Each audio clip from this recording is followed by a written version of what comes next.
Hello students, welcome to unit number 11, the P block elements and session number 2. As we know that in our prior session, means in our lecture number 1, we have studied about the introductory portions. So in our introductory portions, so first we just recap our first lecture. So elements in which the last electron enters any of the 3 p orbitals of the respective outermost shells are called as p block elements.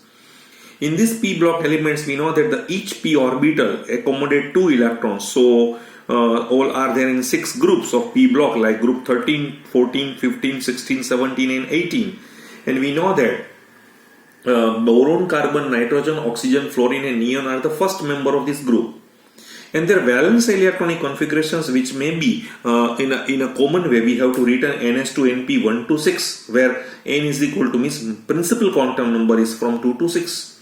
But most important is the inner core of their electronic configurations may however differ, right? So this difference in the inner core of the electronic configurations of these elements, which greatly influence their physical as well as chemical properties.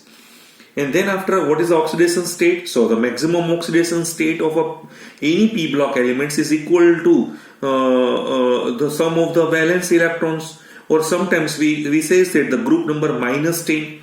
So in boron, carbon, nitrogen families, the group oxidation state is the most stable for the lighter element in the group. But in a lower oxidation state, which is 2 units less than the group oxidation state, becomes progressively more stable for the heavier elements in each group. So this trend of occurrence of oxidation state 2 units less than the group oxidation state is due to, right, or sometimes called as an inert pair effect. तो हमने यहाँ तक सब कुछ देखा हुआ था. फिर हम यहाँ से हमारी जो जनरल केमिकल बिहेवियर, फिर उसका जो फर्स्ट मेंबर है वो कहाँ पे डिफर हो रहा है, उसके बारे में बिल्कुल हम शांति से, हम धीरे धीरे हमारा जो फ्लो है वो चलता जाएगा. जहाँ पे भी मुझे, क्योंकि ये जो थोड़ा चैप्टर है वो थोड़ा डिस्क्रिप्टिव है, तो हमें स्लोली हम आप जितना भी इसका रिवाइज करेंगे आपको करना पड़ेगा. 2, 3, 4, 5, 6 बार, जितनी बार देखेंगे तभी ही ये जो क्वेश्चन है वो आपके मेमोरी में आ जाएगा. सो मैंने अभी उस दिन भी बोला था, मीन्स अगले लेक्चर में भी बोला था कि it is interesting to note that, right, क्या था, out of the 4 blocks, out of the 4 block जो मेरे पास होता है, कौन सा, S, P, D and F, right, of elements in the periodic table.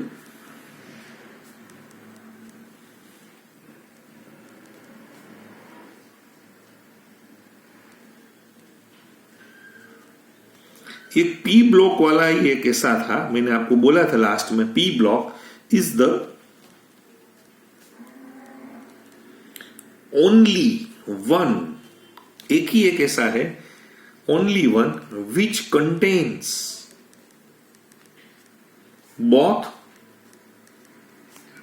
Non metals and metalloids. इसके पास ही है, यानी पूरा जो हम देखेंगे ना, जो पूरा उसका जो डाइवर्सिफिकेशन हम पी ब्लॉक में ज्यादा देख रहे हैं, राइट. सो इन जनरल हम इसको बोलेंगे कि हम इसको बोले इस तरह से भी दिखा सकेंगे, द नॉन मेटालिक कैरेक्टरिस्टिक्स, जो मेरे पास नॉन मेटालिक कैरेक्टर जो होता है ऑफ द एलिमेंट्स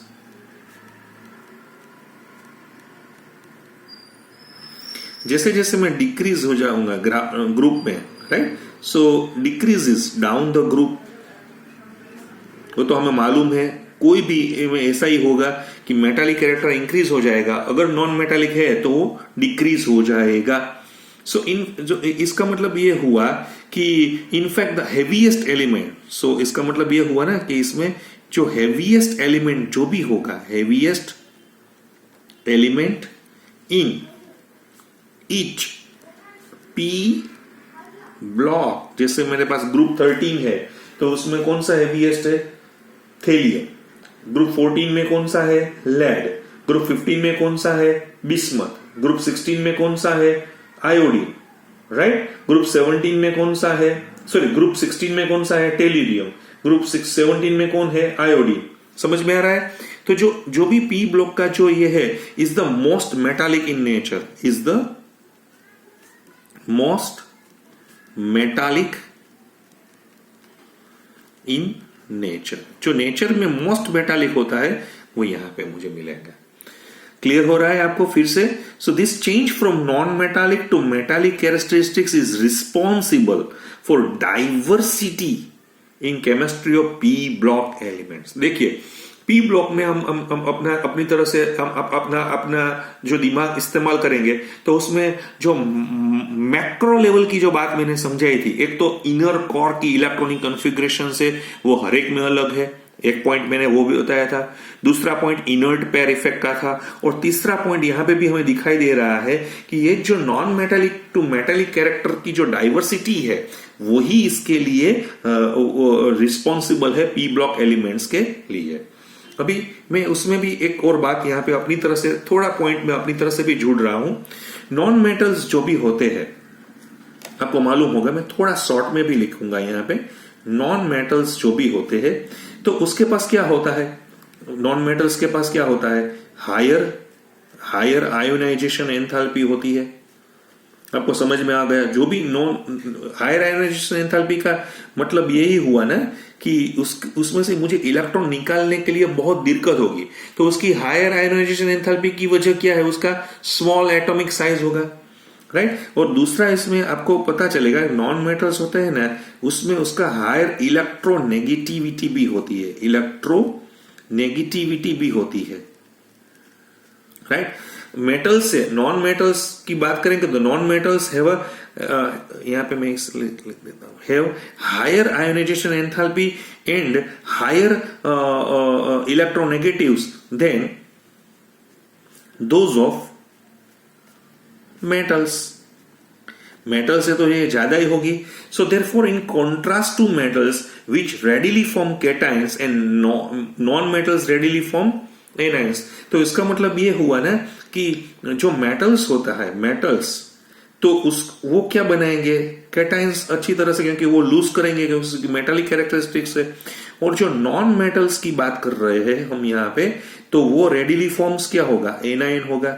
तो मैंने लास्ट लेक्चर में आपको जो थोड़ा ऑक्सीडेशन स्टेट के बारे में बात की थी, तो जो फर्स्ट वाला जो ग्रुप नंबर 15 में हमारा जो फर्स्ट वाला था नाइट्रोजन, तो उसके पास माइनस और प्लस दोनों थे। लेकिन जैसे जैसे मैं नीचे चला गया एंटीमनी और बिस्मथ, तो यहाँ पे +3 ऑक्सीडेशन मुझे मिल रही थी। क्लियर हो गया है? आपको समझ में आ रहा है? फिर मैं यहाँ पे इस एक और पॉइंट यहाँ पे इस तरह से भी जोड़ रहा हूं कि the compound form by the union of, जैसे मैं यहाँ पे मैं क्या करूंगा, मेरे पास हाईली रिएक्टिव मेटल्स होती है, राइट। उसको मैं किसके साथ जोड़ूंगा? नॉन मेटल्स के साथ जोड़ूंगा। यानी मेटल्स में सबसे बढ़िया मेटल्स, मैं उसको नॉन मेटल्स के साथ जोड़ूंगा, तो जो बॉन्ड होगा वो क्या होगा? मुझे मालूम है जनरली क्या होगा, जनरली आयोनिक इन नेचर। क्यों आयोनिक है? बिकॉज उसका जो रीजन क्या है, because of large differences in their electronegativity. एक बार मैंने आगे वाले जो चैप्टर में, जो हमने 11th का जो पीरियोडिक टेबल वाला चैप्टर था, फिर वो मैंने केमिकल बॉन्डिंग में भी आपको समझाया था कि जितना दोनों के बीच में इलेक्ट्रोनेगेटिविटी का डिफरेंस ज्यादा होगा, यानी 1.7, 1.8, 1.9, अगर 2 से ज्यादा हो गया तो वो आयोनिक की तरफ अपनी जो कंपाउंड की जो नेचर है वो वहां पे ले जाएगा। So, on the other hand, compounds formed by a union of non-metals themselves, जैसे मैंने यहाँ पे इस तरह से भी दिखा सकता हूं, यहाँ पे जो नॉन मेटल्स होते हैं और नॉन मेटल्स अपने नॉन मेटल्स के साथ ही जुड़ेंगे, तो हमें मालूम है कि non metals if attach with non metals, तो वो क्या बनाएंगे? तो वो लार्जली कोवेलेंट कैरेक्टर ही बनाएंगे, कोवेलेंट जो कैरेक्टर होता है वही बनाएंगे। यहाँ पे मैंने आपको दिया हुआ है कि इसने क्या बनाया था, कंपाउंड आयोनिक बनाया था। यहाँ पे क्या हो कोवेलेंट, क्योंकि उसमें इलेक्ट्रोनेगेटिविटी डिफरेंस क्या होता है, is due to the small difference in their, due to, या हम उसको बोलेंगे because small differences in their electronegativities। कई बच्चे को ऐसा होगा सर ये तो हमें सबको पता है, लेकिन ये मैं आपको क्या बताना चाहता हूं वो आप देखिए। सो इसका मतलब ये हुआ, the change from non metallic to metallic character can be illustrated by the nature of oxide they form. यानी मुझे ये देखना पड़ेगा कि उसका जो ऑक्साइड्स यहां पे बन रहे हैं तो वो ऑक्साइड्स का नेचर क्या होता है। आपको मालूम होगा कि मैंने आपको एक बार बोला था कि जो नॉन मेटल्स होते हैं, non metals oxides, non metal के जो ऑक्साइड्स होते हैं वो क्या होते हैं, right, either non metals oxide either क्या होते हैं, एसिडिक होते हैं। ज्यादातर तो हमें एसिडिक ही देखा होगा, और न्यूट्रल भी हो सकते हैं, और न्यूट्रल भी हो सकते हैं। लेकिन जो ऑक्साइड्स ऑफ मेटल्स होते हैं, ऑक्साइड्स ऑफ मेटल्स हो गए, right, they are always basic in nature. आपको ये बात ध्यान में रखनी पड़ेगी। प्रैक्टिकली भी हम ऐसा कुछ सोच सकते हैं। अगर हमें पता नहीं है कि सर जी मेरे जो ग्रुप में एलिमेंट्स है वो मेटालिक है या नॉन मेटालिक है, तो हम इसका ऑक्साइड का लिटमस टेस्ट कराएंगे, इसका एक्वियस सॉल्यूशंस का, तो उससे भी हमें पता चल सकता है कि मेरा जो मेटल है वो नॉन मेटालिक है या मेटालिक है। अभी जो मैं यहां पे एक और बात करना चाहता हूं, आप देखिए, अभी जो कहानी में मैंने बोला था ट्विस्ट कहां पे आ रहा है। देखिए मैं जो पॉइंट यहां पे दिखाना चाहता हूं कि difference in chemical behaviour of the first element of each group, यानी 13, 14, 15, 16 में जो पहला वाला बंदा है, जैसे मैंने एक बार बोला था कि 13 में बोरोन है, कार्बन 14 में है, 15 में नाइट्रोजन है, ऑक्सीजन 16 में है, 17 फ्लोरीन में है, नियोन जो फिर 18 में है। हम लास्ट ग्रुप की तो बात ही नहीं करेंगे क्योंकि वो पूरा इनर्ट फैमिली की बात है, फिर भी वो हम 12th में बात करेंगे। लेकिन यहाँ पे यह बोला गया है कि इट इज, यहाँ पे क्या हो रहा है कि difference in the chemical behaviour of the first element of each group as compare to the subsequent members of the same group. यानी जो अपने वाला ग्रुप में पहला मेंबर है ना, वो थोड़ा अपना बिहेवियर, केमिकल बिहेवियर, वो हमने लिथियम में भी देखा था, वो हमने जैसे बेरिलियम में भी देखा था, राइट, कि लिथियम है वो एनोमलस बिहेवियर दिखा रहा था अपने ग्रुप में। यानी जो पूरा ग्रुप नंबर, पूरा पीरियड नंबर 2 है, वो जो अपने ग्रुप में थोड़ा डिफरेंट अपना बिहेवियर, लेकिन यहाँ पे पी ब्लॉक में तो वो थोड़ा ज्यादा डिफरेंस हमें दिखाई देगा। तो मैं ये कहना चाहता हूं कि it is interesting to note that the first member of the each group of P block elements, और खास करके 13 to 17 के बारे में बात हो रही है, they differ from the other members of the respective group. दो उसमें मेजर एस्पेक्ट आपको दिखाई देने चाहिए। क्यों वो चेंज हो रहा है, क्यों ये फर्स्ट वाला बंदा है वो बाकी के जो बंदे से क्यों अलग हो रहा है, उसके लिए दो मेन रीजन है, दो मेन एस्पेक्ट है। तो ये जो फर्स्ट एस्पेक्ट है वो आपको दिखाना चाहता हूं। ये the first difference is the size. ये जो डिफरेंस है ना, उसको हम क्या बोलेंगे, size and other properties which is depend upon size। मैंने अभी आपका जो ये लेसन शुरू किया हुआ है पी ब्लॉक, क्यों मैं ये दूसरे लेक्चर में भी अभी जनरल इंट्रोडक्शन में चल रहा हूं, क्योंकि मैं थोड़ी देर यहां पे इसलिए ले रहा हूं क्योंकि मैंने पार्ट 1 में जो मेरा पहला लेक्चर था, अभी मेरा दूसरा लेक्चर चल रहा है, तो मैं आपको कुछ ऐसी बातें करना चाहता हूं। अब अगर आप उसको छू लेंगे या उसके जो मेन पॉइंट्स है, उसकी जो हम उसको क्या बोल देंगे, चोटी है, हम अगर चोटी को पकड़ लेंगे तो पूरा सिर हमारे हाथ में आ जाएगा। आपको समझ में आ गया? So size and the other properties which depends upon the size. जो अगर कोई भी प्रॉपर्टी साइज के ऊपर डिफर कर रही है, जैसे मुझे मालूम है आयोनाइजेशन एंथैल्पी है वो साइज पे डिफर हो रही है, समझ में आ रहा है कि तो वो मुझे इस तरह से the first difference in the size and other properties which depend upon the size. तो ये जो पहला रीजन है वो बहुत आपको याद रखना पड़ेगा। जैसे मैं आपको बता रहा हूं कि the lightest P block element shows the same kind of the difference as the lightest S block elements, जैसे मैंने लिथियम बेरिलियम के बारे में बात की थी। तो आपको एक साइज के लिए बहुत अच्छी तरह से देखना पड़ेगा। दूसरा पॉइंट ये थोड़ा आपको समझ में आ जाएगा मैं आपको क्या बोल रहा हूं। The second important difference which applies only to the, ये जो डिफरेंस, ये जो पहला वाला डिफरेंस था ना, वो सभी जो मैं क्या बोल रहा हूं उसको पीरियड नंबर 2 में सभी में लिए थे। लेकिन ये जो सेकंड डिफरेंस मैं आपको दिखा रहा हूं which is only applies to the P block elements, right, which is arises due to the absence of d orbitals। यहां पे मैं आपको दिखाना चाहता हूं absence of d orbitals in the elements of second period।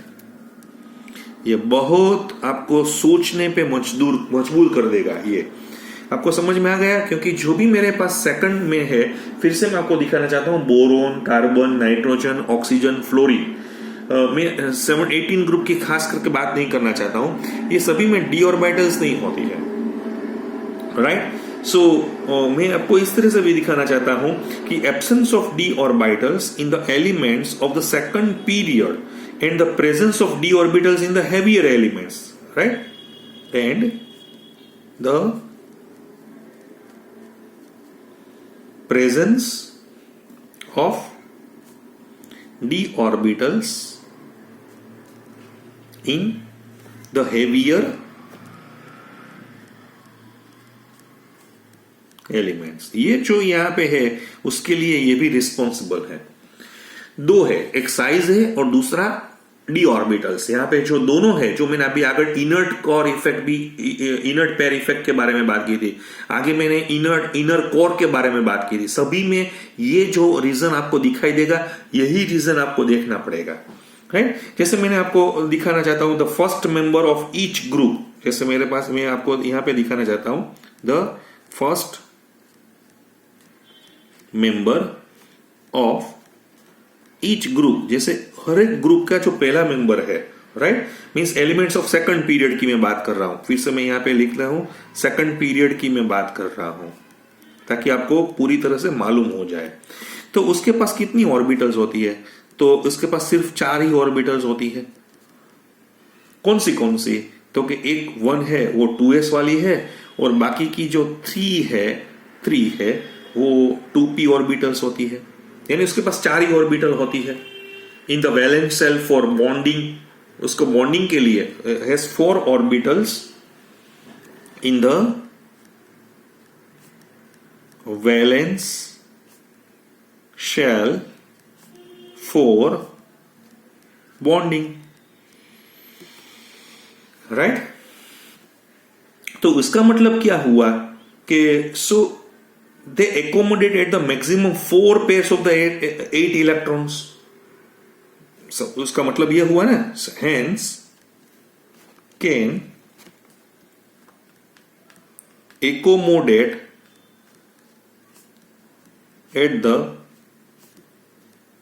maximum 4 pairs of 8 electrons, यानी उसके पास सिर्फ मैक्सिमम 80 इलेक्ट्रॉन्स हो गए। सो दूसरी भाषा में हम बोलेंगे दिस एलिमेंट शो, इसका मतलब यह हुआ ना कि दिस एलिमेंट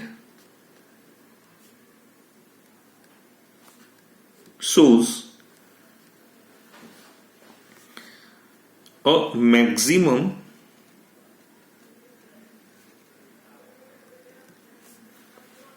covalency ऑफ 4। यहां पे क्या वर्ड दिया हुआ है? कोवेलेंसी, क्योंकि उसकी साइज छोटी वाली है, स्मॉल है, तो स्मॉल होने की वजह से वो आयोनिक बॉन्ड में नहीं चले जाएंगे, तो यानी उसकी कोवेलेंसी होगी वो ज्यादा से ज्यादा क्या होगी? 4 होगी। लेकिन हम यहां पे ऐसा भी दिखाना चाहते हैं, इन कॉन्ट्रास्ट, देखिए in contrast elements, right, of third and higher period, जैसे 4th period, 5th period, 6th period की बात मैं यहां पे आपको दिखाना चाहता हूं, right? Period of P block elements have, इसके पास क्या होता है? तो उसके पास एक उसके पास एक मैजिक है, उसके पास vacant 3 orbital means have vacant 3D orbitals, यानी उसके पास जगह है 3D ऑर्बिटल्स। जो 3D ऑर्बिटल्स हमें मालूम है which is lying between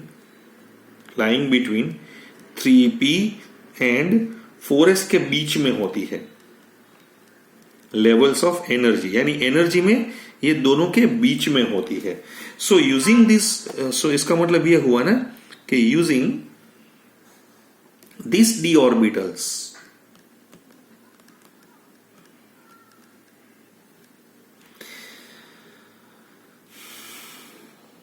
the third period and higher, या इसके आगे वाला जो भी होगा and higher period, right, can accommodate,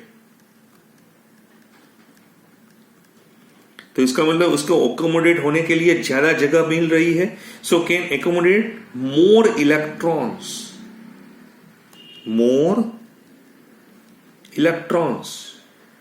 right? So इसकी वजह से क्या होगा? So hence can expand their covalency, जो उसकी कोवेलेंसी होती है विच इज बियॉन्ड 4 पे चली जाएंगी, यानी ये 4 से तो ज्यादा ही बनाएंगे बियॉन्ड 4। जैसे मैं आपको यहां पे एक दिखाना चाहता हूं, मेरे पास है बोरोन, तो वो 4 ही फ्लोरीन के साथ जुड़ के एक BF4 माइनस आइन यहां पे लगा सकता है।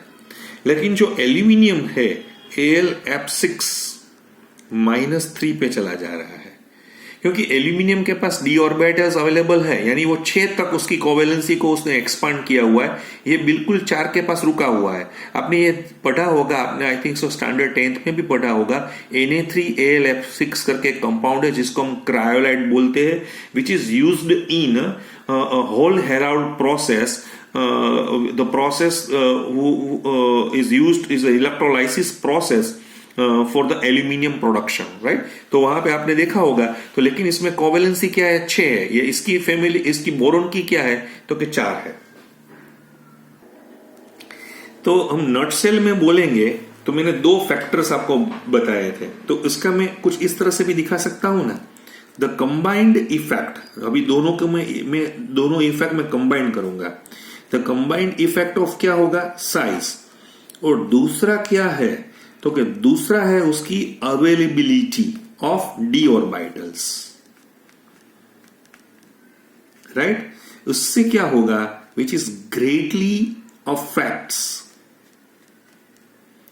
The ability of these elements to form pi bonds. यहां पे पाई बॉन्ड की भी एक प्रोसेस शुरू हो जाएगी। मैं फिर से आपको बोल रहा हूं, द प्रेजेंस ऑफ जो d ऑर्बिटल्स होती है उसका जो इंफ्लुएंस होगा केमिस्ट्री में, वो हेवियर एलिमेंट्स में, in a number of other ways. जैसे मैंने आपको बताया, जो साइज का और इसकी जो एबिलिटी मुझे मिल रही है, तो उससे वो पाई बॉन्ड्स बना पाएंगे। सो जैसे मैंने अभी आपको बोला था कि the first member of each group differs from the heavier elements in ability to form a p pi multiple bonds either with itself.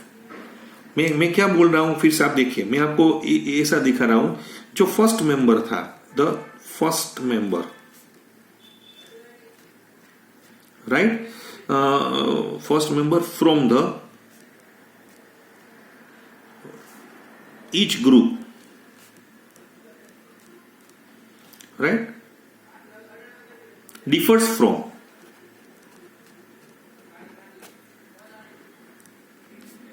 the heavier element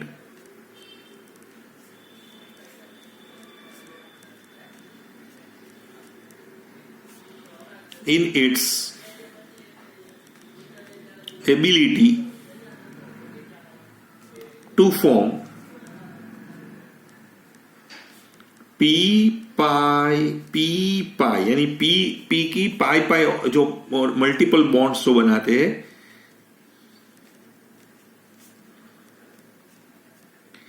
either multiple bonds बनाएंगे आइदर विथ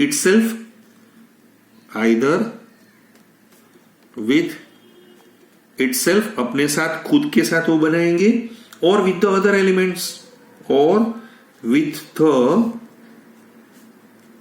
एलिमेंट्स, लेकिन आप देखिए other elements कौन सी होगी, अपने ही period की होनी चाहिए, other elements of the second period. आपको ये समझना चाहिए, सेकंड पीरियड की अपनी एलिमेंट्स की होनी चाहिए। जैसे मैं आपको दिखाना चाहता हूं, कार्बन है वो अपने साथ जुड़ के C डबल बॉन्ड C बनाता है, कार्बन अपने साथ जुड़ के ट्रिपल बॉन्ड बनाता है, यानी नाइट्रोजन P अपने साथ जुड़ के ट्रिपल बॉन्ड। तो ये जो p पाई मल्टीपल बॉन्ड से ये जुड़े हुए हैं।